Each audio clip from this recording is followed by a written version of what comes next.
নমস্কার, আমি সুপ্রিয়া। যেমন প্রত্যেকদিন আসি বিভিন্ন বিষয় নিয়ে আপনাদের সঙ্গে আলোচনা করি, তেমন আজকেও থাকবে।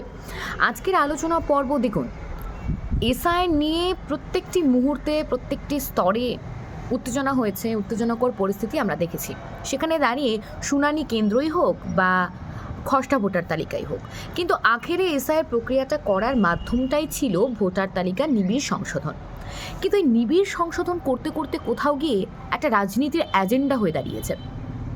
এই মুহূর্তে দাঁড়িয়ে এই এসআইআর নিয়ে আমরা দেখছি প্রত্যেকটি মুহূর্তে একদিকে তৃণমূল কংগ্রেস, অপরদিকে বিজেপি, অর্থাৎ এই দুই যে যুযুধান দল রয়েছে, তারা কিভাবে তাদের মাঠে ময়দানে তারা নামছে যে এসআইআর ভালো না খারাপ। আজ এমন একটি মোড়ে এসে এসআইআর প্রক্রিয়াটা দাঁড়িয়েছে, এসআইআর ভালো না এসআইআর খারাপ। অর্থাৎ ওই যে আমরা ছোটোবেলায় পড়েছি, আমরা রচনাতে পড়েছি যে বিজ্ঞান আশীর্বাদ নাকি অভিশাপ, এই একটা বিষয়ের মতো। কিন্তু এসআইআর প্রক্রিয়াটা লাগাতার এমন একটি মোড়ে যাচ্ছে যেখানে গিয়ে দেখা যাচ্ছে সাধারণ মানুষের দিকে, এই যে সাধারণ মানুষের একটা আমি ভোটটা দিতে পারবো কি না, এই কোয়েশ্চেন মার্কটা তৈরি করা হয়েছে এসআইআরের মাধ্যমে।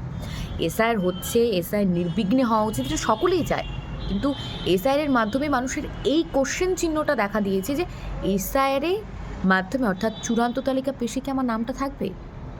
আপনারা যদি একমত হন অবশ্যই আমাকে জানাবেন। আর ভালো থাকবেন, সুস্থ থাকবেন। আর অবশ্যই আমার ভিডিও ভালো লাগলে লাইক, শেয়ার অ্যান্ড কমেন্ট অবশ্যই করবেন।